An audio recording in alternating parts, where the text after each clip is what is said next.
Damien Bartonek here on behalf of Fox West Texas and the official host of MMA Monday, the only MMA show in San Angelo. Today, I'm joined by a very special guest, someone that I got to see in UFC San Antonio, my first time ever being credentialed as a media member, as you guys saw.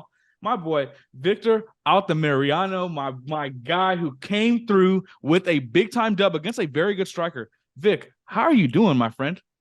I'm doing great. Joined the week, we went back to some light training already, so we took no damage. We're doing awesome. Man, I was so impressed by your performance, especially obviously in San Antonio, especially because I remember talking to you after the fight. I said, man, your opponent was a really good striker. All of his wins, all of his stoppages came by a knockout or TKO, and you really that's essentially where you won the fight. I know you got a couple takedowns, but ultimately you won the fight on the feet, in my opinion, at least. So, how does that make you feel knowing that you came through with a victory over a very, very skilled striker? Well, we're in the big leagues. We are all good strikers. We're all good grapplers. We're all at the very least proficient in everything. And of course, we have our specialties.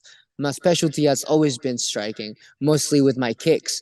I started Taekwondo from an early age.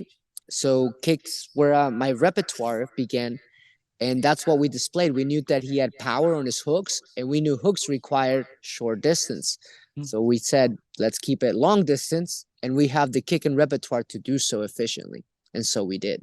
Oh, absolutely. I was very, very impressed with I mean, it's so crazy because you look like you're like 18. You're the youngest looking 32-year-old I've ever seen in my life. You know what I'm saying? I'm not gonna lie to you. But it was so funny because I was like, man, this guy's showing some really, really good poise, really, really just good confidence throughout the bout. Because I remember asking you after the fight, I said, hey, in that second round, I gave it to him. I thought he won the round. But in that third round, you really took it over and asserted yourself and ultimately won the round. So I want to trickle back to that point of the fight. You were telling me that you kind of had to dig deep a little bit. In the middle of that fight, when you're walking to the corner after the second round, are you feeling like, okay, this is a 1-1 fight, I got to come out and win this third round? No, I felt like I was winning all rounds. Of course, that's my opinion Yeah. as a practitioner, as a fighter. But if people can see that I might have lost it, that's not really up to me. I felt like was winning the fight. I was taking no damage. Hardly any of his shots connected. He didn't establish any takedowns. I knew that he got a throw, but he didn't consolidate it. I mean, the throw didn't end with me on the bottom. The Yeah. throw ended with me going back on our feet and engaging. So as far as damage received, I didn't receive any damage, hardly at all. So I didn't feel like I had lost any rounds. And going into the third, I thought we just got to keep the pressure, keep it going. And if anything, up the volume. Yeah. Well, that's so interesting that you say that because from your position, you could have very well said, okay, I'm going to take my foot off the gas. I feel like I won 2 rounds. Well, the judges scored it 29-28 across the board, unanimous, but 29-28. And that's so interesting from your perspective that you locked in even more so because you had every right, especially if you think you're winning. You're like, I could lose a round, right? I'm good. I don't want to. Basically, you're fighting to not lose, right? So Yeah. what made you tap into the more volume, man? That's so interesting. Well, we want to finish the fight. The goal Yeah. is always to finish the fight. We want to do that. And we know that, we can't do that if we keep the foot off the pedal. And also, I know people in San Antonio, they came to see putazos, right? So I'm not going to take that away. People want to come see a fight. They want to come see a show. I'm not just going to take it easy. At the end of the day, we do this for the fans. At the end of the day, we dedicate all this time, all this discipline, all this dedication, all this much of us to the sport for what? So that people don't see it? Yeah. Nah, we gotta Yeah. display it. We have to Absolutely. display it, and people don't want to see a boring fight.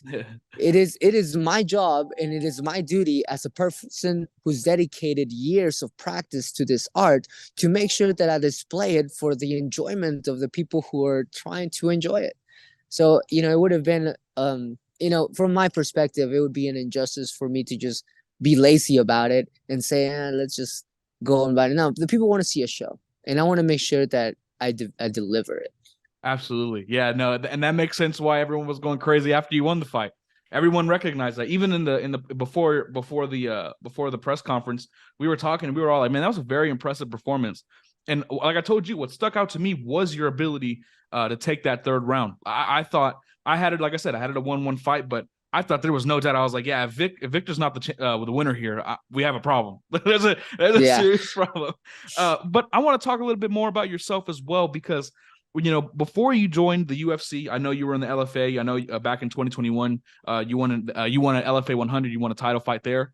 And overall, yeah. man, you've been very active, right? Since the year 2020, from March of 2020 to March 2023, I believe you've had 7 or 8 fights, and that's all through the global pandemic, right? You've been very Yeah. active. You have a very good record of 12-2, right? You're a very, very, you're a very solid fighter, and I think you're starting to enter your prime a bit. So, what are you thinking so far about the journey that you've been on, man? Because you've fought in a lot of places, but you've been very, very good as a pro. Well, I'm really enjoying the journey, and the difficulties always come with being able to continue doing it. Unfortunately, the sport of MMA is relatively young, and thus the athletes aren't able to make a good living, even entering as professionals. You go to college football, you get drafted at rather college, already you have enough money to make a living immediately as a rookie. You fight amateur fights for no money, taking a lot of damage, hoping that you get a pro. Finally, you get your first pro card. It's not going to be in UFC. Your first pro card is never going to be in the UFC. So you get paid, man, $500, $200 to show up. So you're a professional athlete putting in work and the dedication and time that a professional athlete puts in for $200 a fight, $300 a fight, $500 a fight. So the journey is hard. The journey is hard, and most talented people quit because it's very difficult to sustain. Those who've made it to the very top had to endure these difficulties, had to endure training and working a full-time job, and making sure that after the fight they're able to do it again the next day, the Yep. next week. So the journey has been very difficult, but very fruitful, because at the end of the day, no one's going to do what I just described doing unless they really liked it, unless they were passionate about it. No one's going to endure being broke for months just because they want to get punched in the face. I mean, that's really what it comes down to. It's like, oh, I'm going to be broke from here to here so that I can go get punched in the face on this date. No one's going to do that Yeah. unless they want to do it, unless that's what drives them, unless that's their call. So the journey has building up. Winning the LFA title was probably one of my proudest moments, my first biggest proud moments as a professional in my career, letting me know that all of these years of work and dedication have accomplished something big. It's not just I won a fight, it's I won the LFA title. And so now I know that we can move forward. We can move farther than we are right now. We have room and skill to level up. And hopefully that also equates with resources that will allow me to continue. So the journey has been a constant pursuit and struggle to continue doing what I'm doing. Because as you get older, you're not going to want to keep doing what you're doing and being broke. Yeah. Hopefully you endure being broke with the hopes of one day making it and not having to have those financial concerns. That's the goal. And right now, slowly, I'm making a living with this. And if somebody was to tell me, hey, you're never gonna make a living with this, well, I may keep doing it, but I probably wouldn't take it as seriously, because family also needs me. Family also Absolutely. needs you. So I would have never abandoned the sport, but without a growing financial gain, or a potential growing financial gain, it's very difficult to stay in the sport. Absolutely. Yeah. And it's very well said. I've spoken to a couple fighters too, like Adrian Yanez, for example. He was a meter reader before, and he had that job up until he made it to the UFC, really. Like he worked that job Yeah. full time. I've spoken to numerous fighters, and it's exactly what you said. A lot of these guys have to work full-time jobs, even when they are in the UFC, man. Like some of them still have Yeah. to work. And then, it's not until they get, the performance of the night bonus or the fight of the night bonus on top of, like the 50 and 50 or whatever they're on. And I know it's a struggle, man. It's a grind, right? And so you put that very well, and I see it. Obviously, I always talk to fighters and I ask them, like, one of the things that I feel like separates, someone like me, because I work on TV and then I practice jiu-jitsu on the side, and a fighter is the fact that they don't have like, it's not instant success, right? Especially financially. You don't Yeah. make, hundreds of thousands of dollars. Like you don't, not right off the bat at all. So I'm very glad that you opened that and shared that with me, man, because that's so true. It's so true. But I want to know It's this, true. man. You've been doing well, right? You've been winning fights. You've been going crazy. You're Mexican. I am also Mexican as well. I want to know, man, what is that post fight celebration like? What is that post fight meal like? That home cooking? What is that like? I like to cook my own meal. So I was out of town, so therefore I didn't get to cook my own meal. I had some great food afterwards. Um, but what I like to do is I came home and the Monday when I came home Monday, I make some chilaquiles. Oh, Great. I okay. made the salsa. I got Uh, the chips. I got los huevos, todo, el queso, la crema. I verde chilaquiles verdes, and it's just good. I like to make my own food. I like to reward myself with what I work for, pretty I, much. Absolutely, bro. In my head, I was like, man, if I was a fighter, I'd probably tell mom like make me some fideo or something like that, bro. Like fideo, and then I put beans at the bottom of the Mm, bowl and I can mix it all together. Yeah, nah, bro. I can go stupid. If I was a fighter, bro, my post fight meals would be crazy, crazy. But I they only have can get, yeah. yeah, absolutely, bro. You're on a diet for so long. You're training so hard. Like, I'm sure you're not eating chilaquiles very often in camp, if ever, Nope. right? You know what No. I mean? So no, that's so interesting, man. I only have a couple more for you. We're still very, very early in the year 2023. Your last fight was in August on the Usman Edwards 2 card. But we're still very early in the year. I honestly think you have a shot at making the rankings or having a ranked fight next, honestly, right? Is that something that you're looking forward to for your next contest, whenever that is? Of course, yeah. We're trying to climb up the ranks. Being the champ is the goal, right? So Mm. whatever work we need to put in, whatever fighter we need to fight, we're going to make sure we make it happen. I do know that there's thoughts about having a card in Mexico, and I would love to be on that card. I would love to be, if it's in Mexico City, even better. Have my fight camp there. My family's there. I can stay there. I can live there.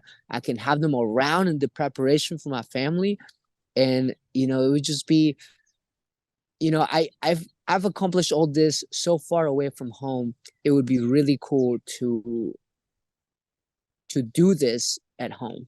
Yeah, that'd be such a story, like the excellent way to tell your story too, man. Because you have such an interesting journey up to this point. Like I was mentioning, from being where you were to now where you're at, and now really right on the cusp of being ranked. Man, it's a beautiful story. I love that Mexican MMA is really starting to show out with 3 champions, right? Like Yeah. that is something that is unreal, and I really hope that's in your future as well. Obviously, you'd have to fight, another, if he's still the champ, another Mexican fighter. But Yeah. hey, it's kind of like the thing with to make a boxing analogy, like Canelo and David Benavidez, right? Canelo said for a Yeah. long time he doesn't want to fight a Mexican boxer for the title. Why not? Yeah, exactly. So what do you think? Would you be like, you would be down for it, or what would be what would Yeah, that? I'll be down for it. I mean, how does this sound? How does this sound? Right? The championship for a flyweight title, or really any title, the Yeah, championship for a title, fought in the heart of Tenochtitlan, the heart of Mexico City, by two Mexican fighters in the Mexican arena with the Mexican crowd in Mexico City. I mean, who would want to see that? yeah. Oh, the Who would crowd would want be to see nuts. that? Can Yeah, you imagine the walkout songs? The walkout songs alone would get the crowd lit. Hey, this is actually a good point to leave off right before we close it here. What did you think of your CJ Vergara's on part of the same management group that you're Yeah, with? And what did you think about him coming out to El Rey, man? What did you think about that? I don't know if you got to see it, but that's the song he came out to. What did you think?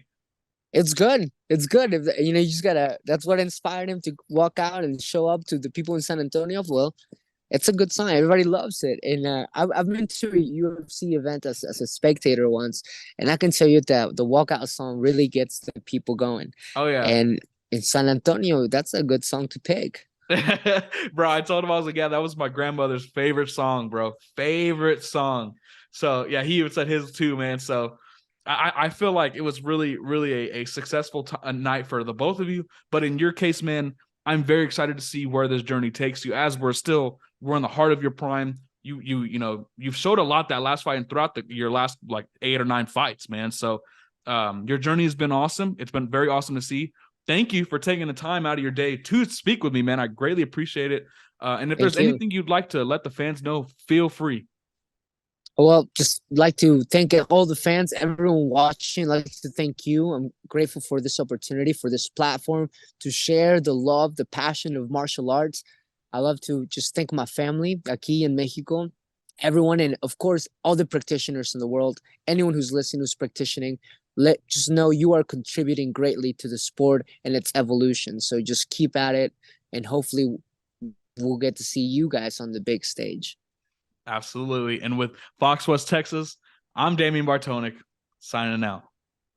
All right, West Texas, I told y'all this is going to be a megasode, and no, there's no other way to have another guest than the 210's own, the Countdown City, the Alamo City. CJ Vergara, my boy, how are you doing? Good, Damien. It's good to be here, brother. I have a big breath of relief going on this week, and I feel great. I feel amazing, and it's good to be talking with you again. Yeah, you seem to be in a very like calm, relaxed state. Even after the fight, you were very much so kind of like, I don't know if zen's the right word, but it's very much so relaxed, man. Where's that coming from? Just the success that you had, or where's it coming from? I think that's a good point. I would say the success that I've had, but almost like before the fight, getting to a point where I had to make peace with all of this pressure that I'd put on myself, both internally and just the external factors that were at play, with it being the last fight on my contract and me being 1-2 in the UFC at the time. All of these things were just causing so much havoc in me internally with like insomnia and anxiety.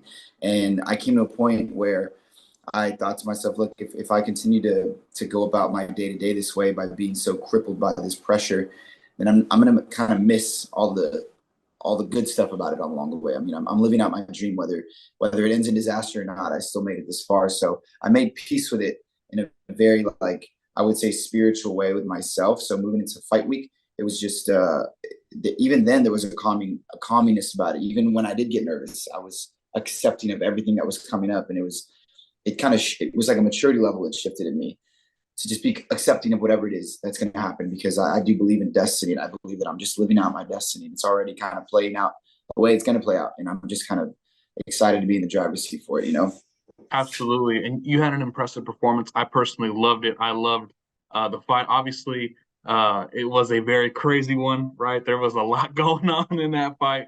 Before we talk about the knockdown and all that stuff, I want to ask, there's one point in the second round before you got the finish, you had the head and arm triangle. Do you remember that? You had the head and arm triangle? Yeah. How tight was that? It looked very tight from where I was sitting cage side. Was it pretty tight or no? It was definitely tight, and what I was listening for was his breathing. So, you would imagine with my ear being so close to his neck, I'm listening for breathing patterns. And it's what sucks is that I get that in training all the time. I tap my training partners with it quite often. It's been one of my favorite chokes since I started.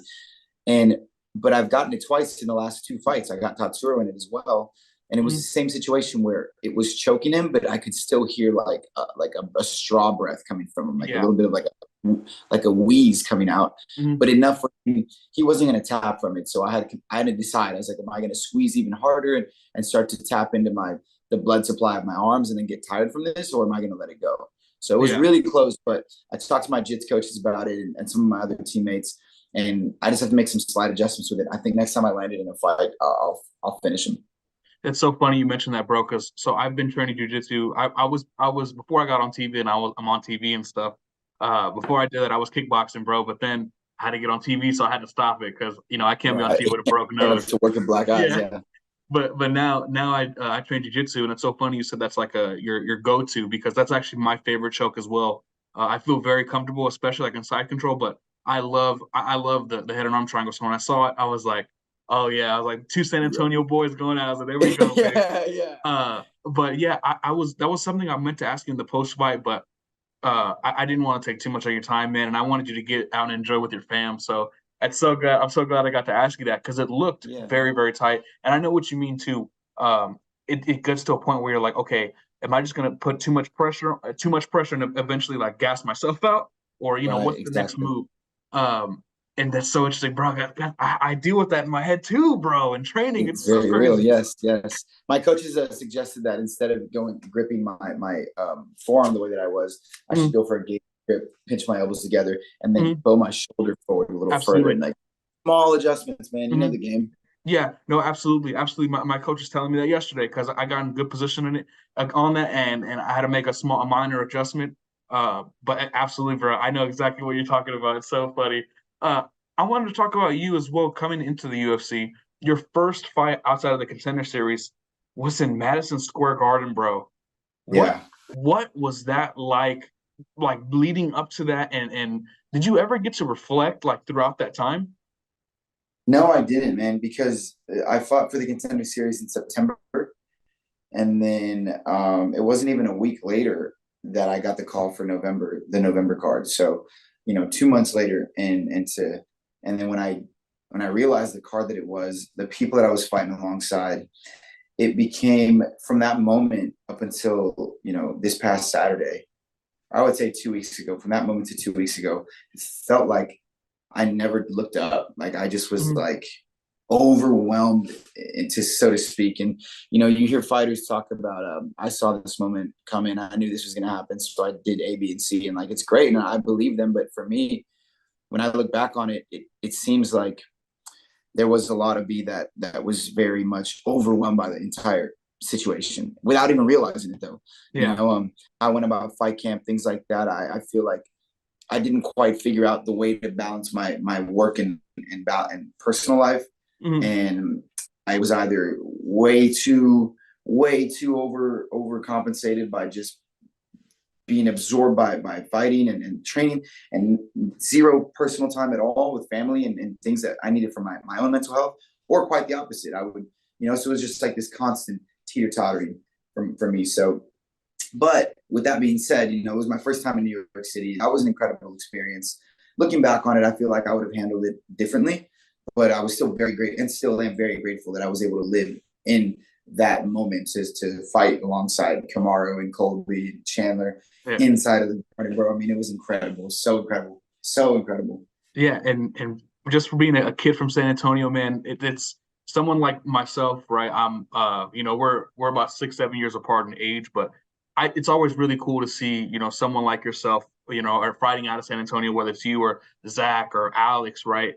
It's really, really dope to see because growing up, I don't remember anyone like I felt like San Antonio and Texas especially was always like the forgotten city somehow. You know what I mean? Like Yeah, it's always Houston, Dallas, Austin. Like those are like the big three, 100%.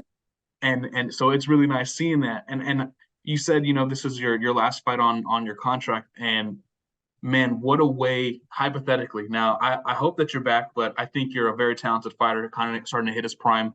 Wherever you go, it's going to be fireworks, right? But what a Right. way to end what has been an amazing run so far in the UFC, man. With a fight like that, do you feel at all like it's your last fight was a bit poetic, kind of encompassing your journey of struggles, going back and forth, and then you ultimately prevailing? Can you look at it kind of like an encompass of your journey? Yeah, man, I think that's very well put by you, because that's exactly what it was, and that's why it felt so poetic for me. Even the day that I found out about this fight, I realized in that moment that there was something at play here that was bigger than myself, and that was like the beginning of this, like, this level of maturation that I was kind of alluding to earlier. Of I got the call, and then I saw that it was here at AT&T Center, and it was just like this. Take a second to sit back, like, whoa, that's incredible. And then, of course, too, the way the fight played out. Um, I don't know if it was you. I don't know if it was you or somebody else that was at the press conference saying that, like, yeah, I'm sure if it was a girl, maybe she said, I think you said that you want to start off your first round a little bit better. It would have been cool if this fight was, you just dominated the whole fight. But at the same time, there's something about the way it played out that was a story in itself. And it's true, man, because early in my career, when I think back to when I became a pro, my very first pro fight, first punch I threw in my pro career, broke my thumb. Had to have surgery on my thumb. Yep. And then, it was only 4 months later, broke my other hand. And then a year after that, broke my hand again. So it was just like a constant having to bounce back, either in surgery or recovering from surgery.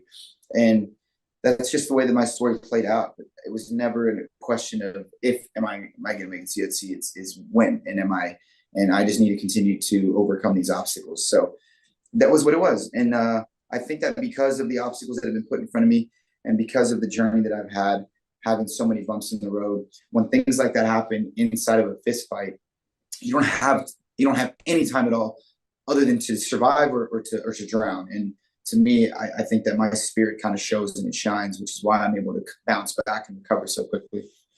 Absolutely. Yeah, I only have a couple more for you, but just a No quick worries. comment on what you said as well. Yeah, it was the woman that worked for Fox 29. I forgot her name, but Okay. yeah, Right. yeah, it was that's something that I really kind of noticed as well throughout the fight was, man, this is a great story. There's something about martial arts, man, you can't get in any other sport. It's just the story of what can happen in between these little sequences, right? Like, Right. it's crazy how on Saturday night I'm cage side and I see you in the head and arm triangle and I'm like, bro, that's the first thing I'm gonna ask this dude. The first thing I was gonna bring up, like, but it's little parts of the story that you just remember. And just a couple more for you, man. Obviously, I think, like I said, you're entering your prime. I feel, from my perspective, feel free to disagree or agree. But as far as where you see yourself headed, are there any specific goals that you would like to reach, whether that's personally, professionally, within the sport of mixed martial arts? Yeah, I definitely do. So I recently earned my blue belt under Rodrigo Pinheiro, and so moving forward, one of my biggest focuses is to improve my jujitsu, my sport jujitsu in the gi, because there's so much of a philosophy around it that kind of ties into martial arts, as you're aware of. So I really want to work towards my purple belt. I would like to continue to kind of move with this new energy that I feel in myself, this like calm energy, and feel more secure in what I'm doing and how I'm going about it. And that goes along with just like managing my time better, being smarter about my training sessions, getting more out of my training, and then moving into whether the UFC resigns me or not. I feel confident they will, but whether they do or not, I want to kind of just have more urgency about my approach to fighting. Meaning, when I finding different ways to find my zone and my flow state right before I get into the octagon. That way, when the fight starts, I don't have to deal with these little hiccups within myself where I feel like I'm paused in between moments. So those are smaller goals. And then, of course, I would like to go on my goal for this year is to have 3 more fights and 3 finishes for those 3 fights. If you end up 2023 4 fights, 4 finishes, bro, that would be talk about the 50 G's, dog. 50. Yeah. You posted the 50 G's, the Connor joint. I was like, boy, you making 200 grand? It'd be crazy, man. It'd be crazy. It would put me in a position to be comfortably financially in a way that I've been trying to anticipate this entire career. Number one, and make investments to open up different spaces here in San Antonio to offer myself out to the community, because that is one of my goals too, is to share what I've gained with people like myself, like yourself, that come up from smaller cities, smaller beginnings, and just kind of give that back and watch it grow in other people. Absolutely. And I only have one more for you, man. And it's been a pleasure to speak to you. It's been really, really dope. Thanks, I Damien. love talking to a Countdown City boy, man. I love it, man. But yeah. You can feel the connection. Absolutely. My last one for you, man. Whenever you're walking out, we talked about El Rey right in the press conference. Now, don't lie to me. I want you to be for real. Did you almost cry when you walked out? Like, did you feel that emotion? Was it a real emotional time when you're walking out and you hear the song, the trumpets going? What was that like for you? Yes, it was. And from the moment they staged me between these two bleachers before they tell you to do your walk. So even when I stood there, people started looking over and they already knew who I was, and they started cheering for me and chanting. In that moment, I felt like goosebumps come over my body before the song even came on. And it was like this rise of emotions from my belly into my heart, up into my throat, that was starting to feel like that. Like I was choking up. Yeah. And it was like, it was just this like encompassing experience of wow, these people are here to see you, and this is what you've always dreamed of, and like your younger self would be so thrilled about this. And then when the trumpet started playing, I started looking around, and I'm locking eyes with people, and they're all like, okay, I see you with the song. And then the music, the lyrics come on, and everybody that I'm locking eyes with is singing the lyrics.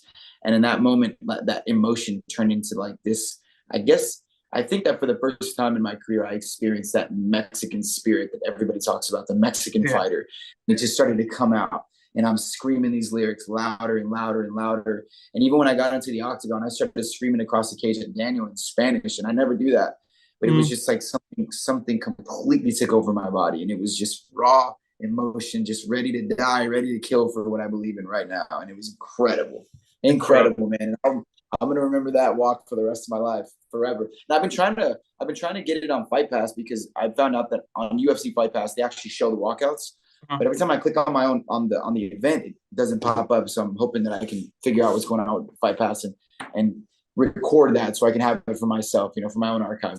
Yeah, let me see what I can do for it too, because I know I have a copy of the whole event, because I was a credentialed for it. So I'll see what I can that'd do. be great. Sure.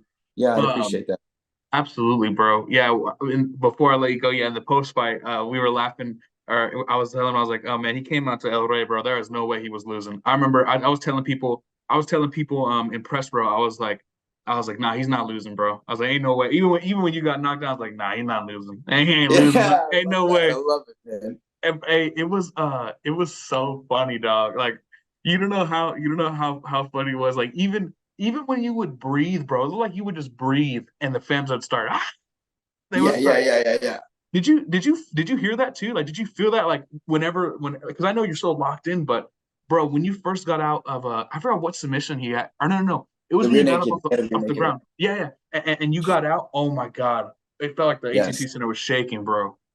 It was, and I think that because I've gone further into my career now, I can hear the crowd. I used to not be able to that much, but with this crowd, man, even if I was locked in a different way than I was as a younger pro, I feel like there's just no denying it.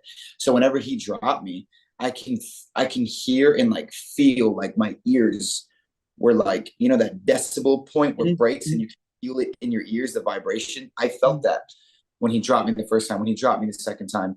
And then when I escaped the choke, it was like even louder than when he dropped me. Oh, yeah. And stood up, and then, so I felt the crowd, and it was like this living organism that I was like experiencing in my body. It was so incredible. And as a matter of fact, to top it all off, I got this tattoo on Monday. I got the crown that says "LA" on it. I had to do it, man. It just had to get something to stamp the experience in itself. Absolutely, bro. Yeah, and if there's anything you'd like to let the fans know, man, feel free as we start to wrap this up. Of course, for my fans here in San Antonio, and also what's cool is I have hundreds of DMs, and people have now, I think that type of fight creates a fan, like a real true fan. And I experiencing that. People are like sending me messages where they are like expressing emotion to me, a connection that they felt from this fight. So, I'm doing my best to respond to people, in a way that feels right and genuine. It's hard to get to everybody, but, specifically for my fans in San Antonio, I feel so grateful to be able to represent the city at this level and represent with the spirit of the city, the warrior spirit. And then for fans around the world, I'm also glad that they found the connection to it. And I'm grateful and I'm excited. And I feel like I can carry this weight on me with pride, Absolutely, bro. And like I said, it's an honor to sit down and chat with you and Vic as well. I mean, this is one big mega show that I'm doing. Yeah, and, of course. It was an honor, bro. It was really dope to see both of you guys perform. And as far as you're concerned, man, I'm very excited to see what's next for you. I don't know anything, but I think, the UFC would be crazy to not resign you. But wherever you go, man, it's going to be fireworks. And I really hope to see you, especially with the BJJ, with you saying you want to improve it. I would love to see a head and arm triangle submission, bro. That would be, I would go crazy for that, bro. But me too, man. Me too. I know my jiu-jitsu coach would love it too. Absolutely, brother. But with Fox West Texas and MMA Monday, I'm Damien Bartonek, signing out.